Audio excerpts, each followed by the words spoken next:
माता पार्वती के माता पिता हिमाचल और मैना एक दूसरे से परामर्श करते हुए चलो अब कथा की ओर बढ़ते हैं। सुने, यदि घर बर और कुल कन्या के अनुरूप हो तो कन्या के योग्य विवाह कीजिए, नहीं तो कन्या कुंवारी रह जाए, किंतु अनुचित विवाह ना करूँगी। हे स्वामी, पार्वती मुझको प्राणों से भी अधिक प्रिय है। सिया राम। यदि पार्वती के योग्य वर नहीं मिलेगा तो सब लोग कहेंगे कि हिमाचल स्वभाव ही से जड़ है। हे स्वामी, यह सोच समझकर विवाह कीजिए, जिससे कि पीछे हृदय में दाह न उत्पन्न होवे। सिया राम। ऐसा कह मैना पति के चरणों में मस्तक धरकर पृथ्वी में गिर गई। तब गिरिराज ने इसने सहित कहा, चाहे चंद्रमा से अग्नि भले ही प्रकट होवे, परंतु नारद जी की बात अन्यथा नहीं हो सकती। इस कारण सिया राम, हे प्रिय, सारी चिंता को त्याग कर श्री हरि भगवान का स्मरण करो, क्योंकि जिन्होंने पार्वती जी को बनाया है वही कल्याण करेंगे। सिया राम। अब यदि तुमको अपनी कन्या पर प्रीति है तो जाकर उसको ऐसी शिक्षा दो कि जिससे वह तपस्या करके श्री महादेव जी को प्राप्त करें। दूसरे किसी भी उपाय से यह दुख मिटने वाला नहीं है। सिया राम। श्री नारद जी की बात सा गर्भ और गुण होती है। श्री महादेव जी सुंदर और सब गुणों के समुद्र हैं। ऐसा मन में विचार कर तुम सारी शंका को त्याग दो, क्योंकि शंकर जी सब प्रकार से निष्ठक लंक हैं। सिया राम। तब पति की बात सुनकर मैना अपने मन में आनंदित होती हुई वहाँ से उठकर पार्वती जी के पास चली गई। वहाँ पार्वती को देखते ही उनके नेत्रों में जल भर आए। उन्होंने प्रेम पूर्वक उन्हें गोद में बिठा लिया। सिया राम। और गिरिराज को बारंबार हृदय से लगाने लगी। कंठ गदगद हो गया, कुछ कहा नहीं जाता। तब जगत माता जो सर्वज्ञा भवानी पार्वती जी हैं, माता मैना को सुख देने के लिए यह मीठी वाणी बोली। सिया राम। हे माता, मैंने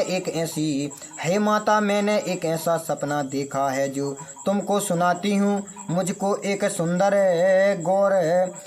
गौरवर्ण के उत्तम ब्रह्मा ने स्वप्न में ऐसा उपदेश दिया है कि हे पार्वती, नारद जी कह गए हैं, वह विचार सत्य है।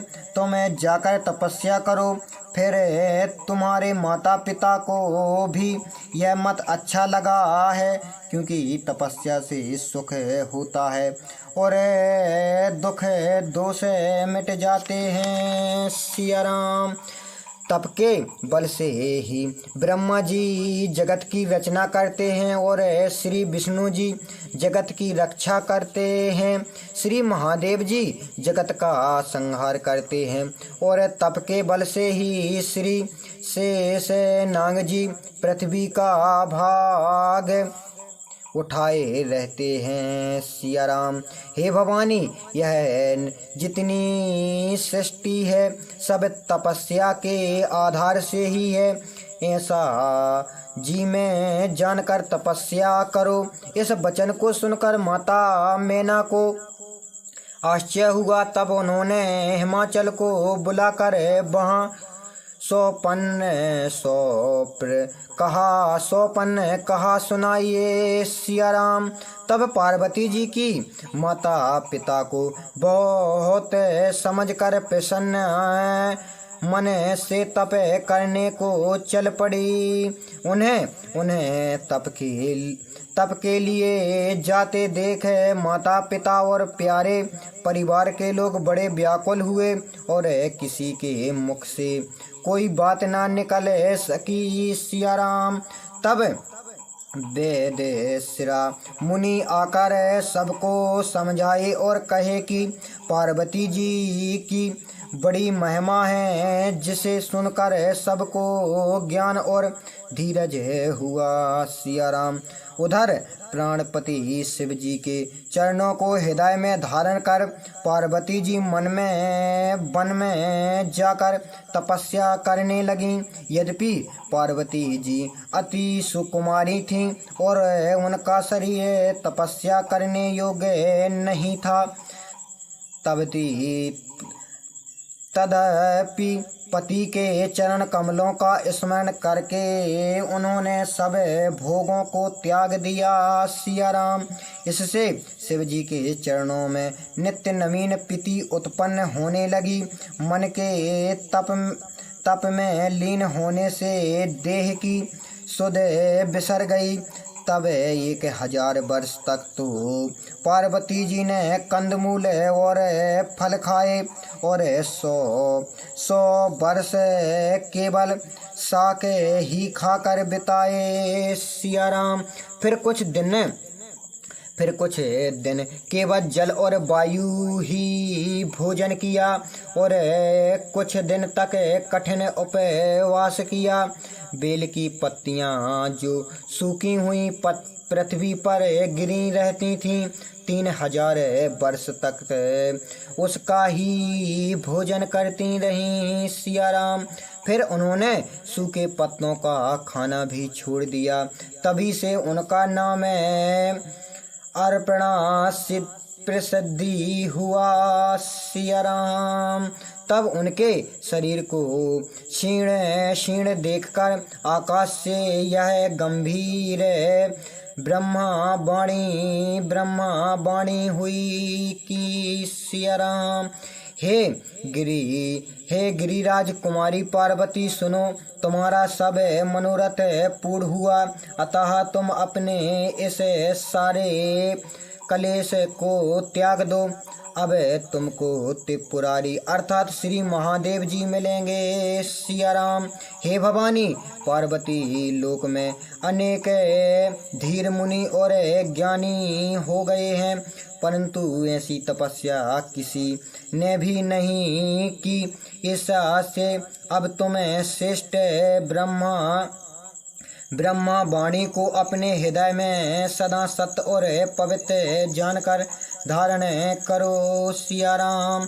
जब तुम्हारे पिता बुलाने आवे तब हट छोड़कर घर चली जाना, और जब तुम्हारी सप्तर्षियों से भेंट हो तब इस आकाशवाणी का प्रमाण समझ लेना सिया राम। तब ब्रह्मा जी की ऐसी वाणी सुनकर पार्वती जी का समस्त शरीर पुलकित हो गया। तुलसीदास जी कहते हैं कि यह तो पार्वती जी का सुंदर चरित्र और मैंने वर्णन किया। अब श्री महादेव जी का सुहावन चरित्र सुनो सिया राम। जब से सती जी ने दक्ष के यज्ञ में जाकर अपने शरीर को त्याग दिया, तब से शिव जी के मन में वैराग्य उत्पन्न हो गया।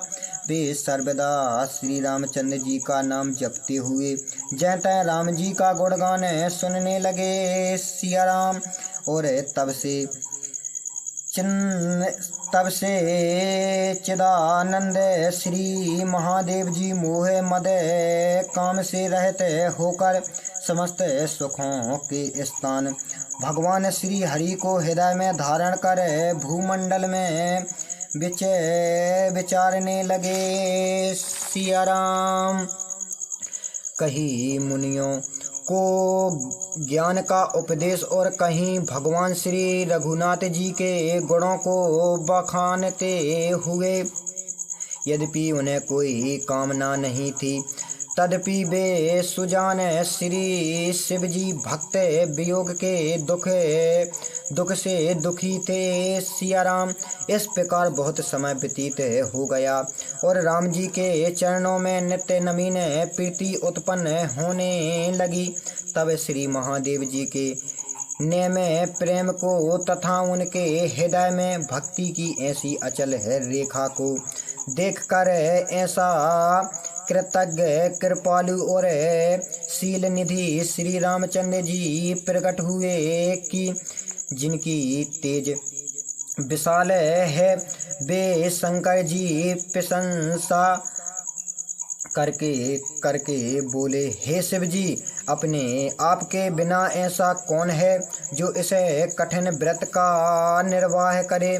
यह कहकर रामचंद्र जी ने अनेक भांति से शिव जी को समझाकर फिर पार्वती जी के जन्म की बात कह सुनाई। श्री रामचंद्र जी ने अत्यंत प्रेम से गिरजा पार्वती की पवित्र कीर्ति का विस्तार सहित वर्णन किया।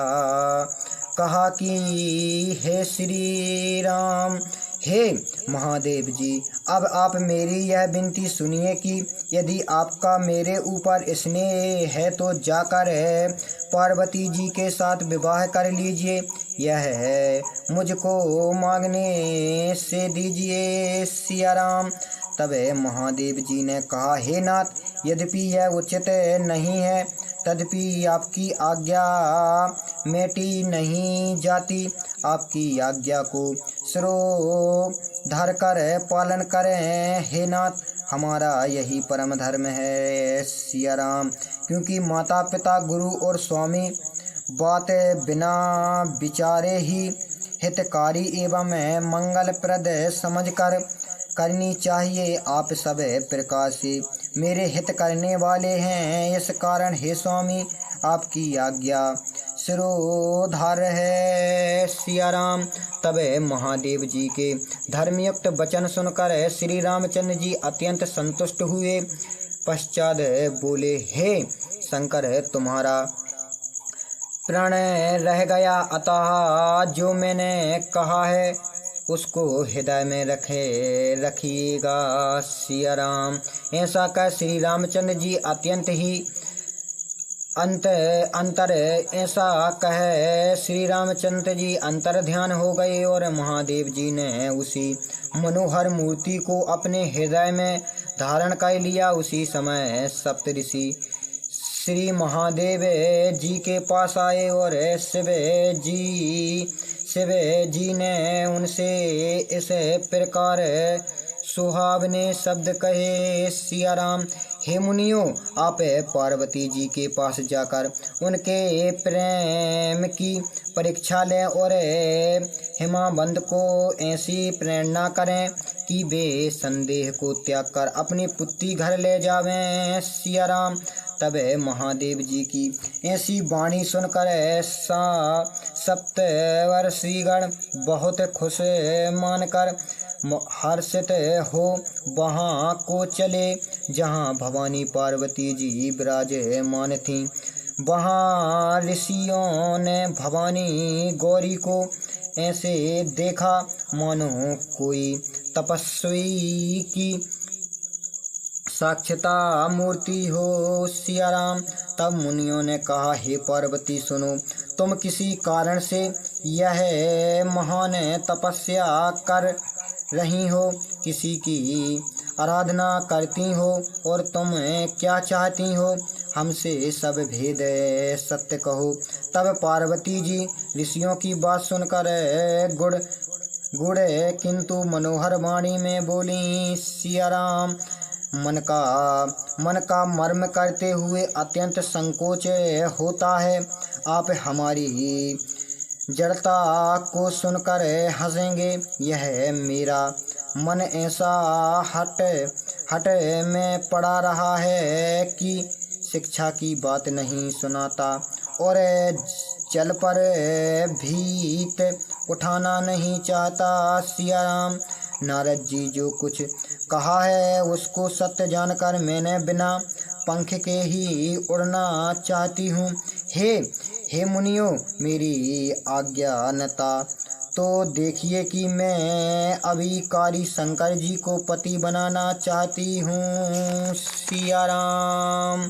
श्री पार्वती जी का यह वचन सुनकर सप्त ऋषिगण हंसे और बोले कि तुम्हारा शरीर पहाड़ से उत्पन्न हुआ है, कहो तो भला श्री नारद जी का उपदेश सुनकर किसका घर बसा है। सिया राम। नारद जी ने दक्ष प्रजापति के पुत्रों को उपदेश दिया तो उन्होंने आकर फिर घर का दर्शन नहीं किया।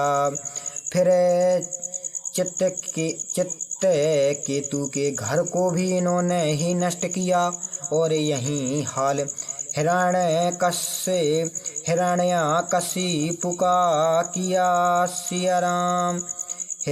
हिरण्यकशिपु का किया। सिया राम। जो स्त्री पुरुष नारद जी की शिक्षा सुनेंगे वे अवश्य घर छोड़कर भिखारी बन जाएंगे। देखने में शरीर से सज्जन है किंतु उनका मन कपटी है। सब को अपने ही में समान भिखारी कर देना चाहते हैं। सिया राम। उनके वचनों का विश्वास मानकर तुम ऐसा स्वाभाविक उदासीन को अपना पति बनाना चाहती हो कि जो निर्गुण निर्जल बुरे भेष वाला कुलहीन दिगंबर और सर्पों का आभूषण धारण करने वाला है। सिया राम। कहो तो सही, ऐसा वर पाने से क्या सुख होगा। ठग के वह काबे में आकर भले भूली हुई हो। पंच